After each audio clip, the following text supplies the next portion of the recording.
Hello everyone, welcome to Rekha Singh educational.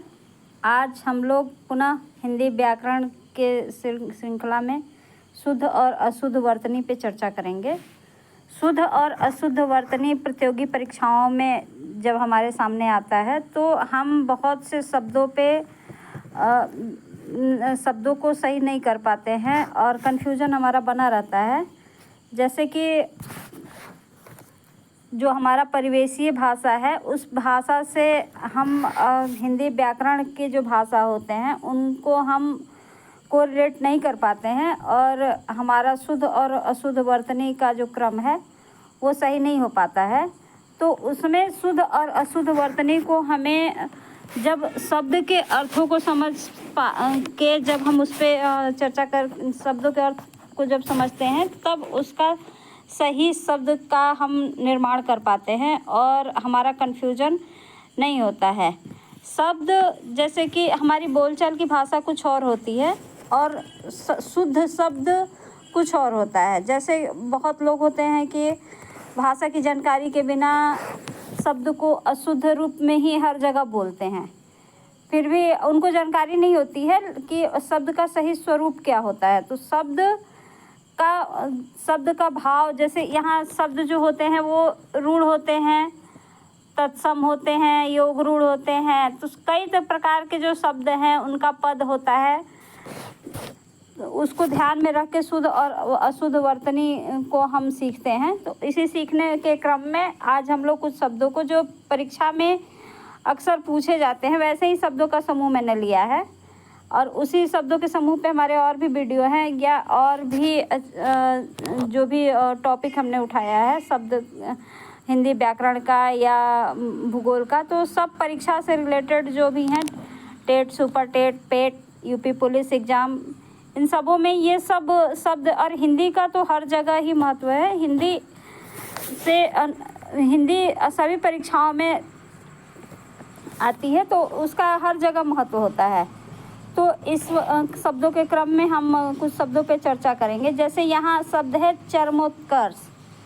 तो चरमोत्कर्ष जब हम लिखते हैं तो चरमोत्कर्ष जब हम लिखते हैं तो परीक्षाओं में आता है, जैसे ये चरमोत्कर्ष लिखने इस तरह से। लेकिन ये जो चर्म होता है, इस चर्म का मतलब होता है चमड़ा, और हमें जब परीक्षा में आता है तो चरमोत्कर्ष चरम लिखना होता है। चरम धन उत्कर्ष होता है जिसका मतलब होता है कि उच्चतम बिंदु। चरम का मतलब उच्चतम बिंदु, तो इसको बोलते हैं चरमोत्कर्ष। इस शब्द से बना है ये चरमोत्कर्ष। यहाँ चर्म हो गया, चर्म यानी चमड़ा होता है, तो ये गलत हो गया। एक और शब्द है भस्म। भस्म को ये सा हो जाता है बड़ा सा, या इसको आप बोलते हैं ये सवाल सा भी कुछ लोग बोलते हैं, दंत सा भी कुछ लोग बोलते हैं। तो ये इस स से भस्म होता है। जैसे यह भस्मन का स्वरूप होता है, जैसे कि ऐसी ऊर्जा जो जलाकर राख कर दे, वैसे उसको कहते हैं भस्म। भस्मन में जैसे कि राख होती है, भस्म एक तरह की राख होती है। उसी तरह से भास्कर होते हैं। भास्कर में भी स हमारा वही होता है, बड़ा ये सवाल सा होता है, सपेरा सा जिसको बोलते हैं, या दंत सा बोलते हैं। तो वो स इसलिए होता है भास यानी प्रकाश होता है। भास का मतलब होता है प्रकाश, और उस भास्कर का भास धन क्री इसका अर्थ होता है। तो क्री माने निर्माता, यानी प्रकाश के जो निर्माता हैं वो हैं भास्कर।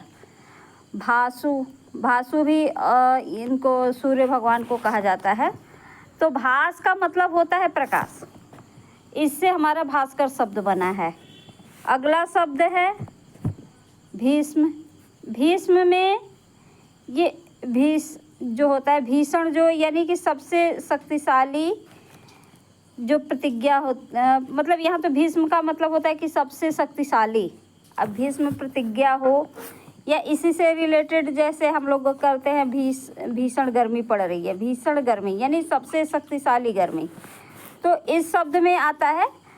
तो भीष्म में षटकोण सा बनता है और बड़ी की मात्रा होती है। एक शब्द जो बार बार प्रतियोगी परीक्षाओं में पूछे जाते हैं, दुष्कर।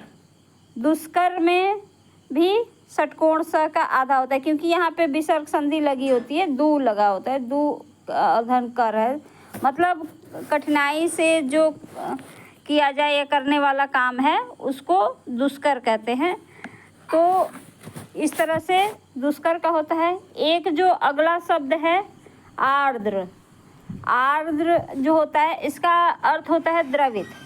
अब परीक्षा में जब जैसे आता है हमारे, तो हमारे परीक्षा में आता है आर्द्र।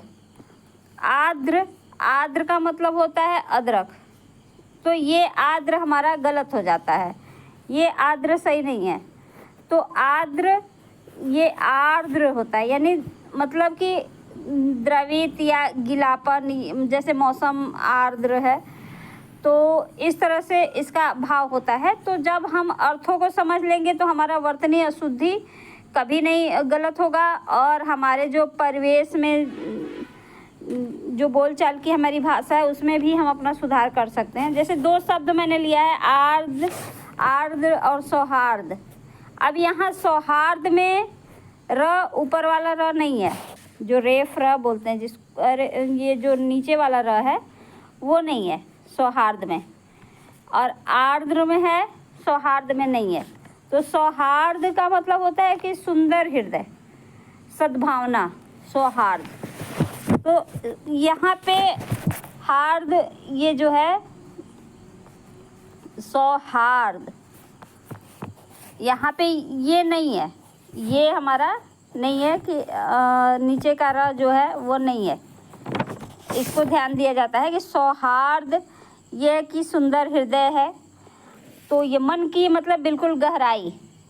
एक जो बार बार परीक्षाओं में पूछा जाता है वह ब्रज। तो जैसे हमारी बोलचाल की भाषा में हम लोग ब्रज बोल देते हैं, अक्सर ब्रजवासी, ब्रजमंडल, ब्रजभूमि या ये ब्रज भाषा, जबकि असली शब्द जो है, सही शब्द जो है वो हमारा व्रज है। व्रज, व्रज का मतलब होता है व्रज, व्रजन होता है। जैसे व्रज ये व्रजन से है, व्रजन का मतलब होता है गतिशीलता या गमन। ये व्रज धातु से बना है, ब तो इसमें होता ही नहीं है, ब तो बिल्कुल नहीं होता है। तो इसको थोड़ा सा ध्यान देना पड़ता है कि अक्सर हमारी बोलचाल की भाषा में जो है वो ब्रज है, तो वो गलत है, व्रज होगा। तो ये इस व्रजन शब्द से बना है, तो इसमें इसका अर्थ होता है गतिशीलता यानी गमन। ऐसी भूमि जहाँ कृष्ण जैसे अपनी लीलाओं के लिए गमन किए, तो वो हो गया व्रज। या जहाँ मवेशी गमन करते थे, जाते थे, आते थे, तो इस तरह से जैसे मेन व्रज जो है वो मेनली गमन के रूप में ही लिया जाता है, जैसे कि गैया चराने और ये सब, और घूमने सखा, बाल सखा के साथ, गोपियों के साथ, तो ये सब ये व्रज भूमि है। तो इस तरह से जैसे घूमने की, जैसे 84 कोस की यात्रा भी होती है इसमें, तो इस तरह से इसको व्रज कहते हैं, ब्रज नहीं कहते हैं, व्रज।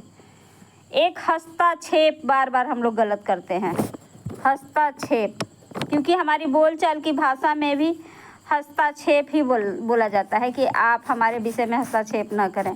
तो ये हस्तक्षेप जो है वो बिल्कुल गलत है।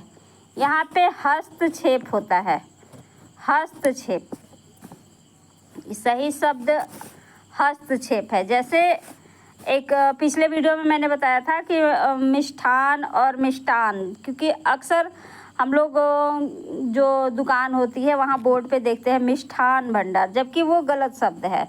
मिष्टान, मिष्ठान ठ जहाँ लगता है कि ठ तब लगता है जब उत्तमावस्था विशेषण की हो, तो उसको यानी कि सबसे, जैसे घनिष्ठ है तो यानी सबसे गाढ़ी मित्रता, वो घनिष्ठ है। वरिष्ठ यानी सबसे बड़ा, तो जो यहाँ जहाँ पे सबसे का अर्थ आ जाता है वहाँ पे ठ लगता है, और जहाँ पे सबसे का अर्थ नहीं आता है तो वहाँ पे ट लगता है। तो मिष्टान होता है, मिष्ठान नहीं होता है। तो इस तरह से अगला शब्द है अत्यधिक। किताब में भी बहुत ज़्यादा जगह अत्यधिक ही मिलता है। हिंदी की अच्छी बुक जो होती हैं उसमें आप देखेंगे तो शुद्ध अशुद्ध वर्तनी में अत्यधिक ही होता है, जबकि वो गलत होता है। यहाँ अति धन अधिक होता है, अत्यधिक। एक अगला है दुर्वस्था। ये जो जब हमारे प्रतियोगी परीक्षाओं में आता है तो ये दुर्वस्था की जगह दुरावस्था देता है। दुरावस्था, दुरावस्था गलत होता है, दुर्वस्था होता है। जब विसर्ग संधि के साथ जोड़ा जाता है तो वहाँ पे दुर का रूप हो जाता है। तो इस तरह से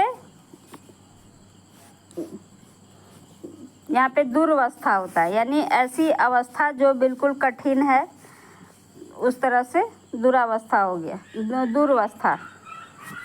प्रदर्शनी, ये अक्सर गलत होता है किताब में। वहाँ जो पेपर होता है प्रतियोगी परीक्षाओं का, तो वहाँ पे ये प्रदर्शनी नहीं प्रदर्शिनी होता है, देते हैं सब कि सही शब्द क्या है। तो हमारी बोलचाल की भाषा से जब हम रिलेट करते हैं तो वहाँ पे जो लिखा होता है तो वो दर्शिनी यहाँ पे कर देते हैं सब, दर्शिनी, जबकि ये गलत है। ये प्रदर्शन से ही संबंधित है। प्रदर्शन, वैसी जगह जहाँ पे प्रदर्शन होता है उसको प्रदर्शनी कहते हैं, तो प्रदर्शन से संबंधित है। तो इस तरह से और भी शब्दों का संकलन है जो अक्सर प्रतियोगी परीक्षाओं में आते हैं। तो सब शुद्ध और अशुद्ध वर्तनी में मेन ये होता है कि शुद्ध और अशुद्ध वर्तनी 2-4 बार जब हम शब्दों की प्रैक्टिस करते हैं, लिखते हैं अपनी कॉपी पे, तो तब जाके हमारी शुद्ध और अशुद्ध वर्तनी हमेशा के लिए क्लियर हो जाती है कि यहाँ शब्द वाकई क्या होगा। अशुद्ध शब्दों के चक्कर में कई बार हमारी बेइज्जती भी हो जाती है कि ये शब्द ही सही नहीं है और वो हम बोल देते हैं अपने परिवेश में। तो शब्दों को सही करने के लिए, वर्तनी शुद्धि के लिए इस शब्द को बार बार प्रैक्टिस में लाना ज़रूरी होता है। तो इस तरह से हिंदी व्याकरण की श्रृंखला में आज का संकलन जो है शुद्ध और अशुद्ध वर्तनी यहीं पे समाप्त करते हैं। धन्यवाद।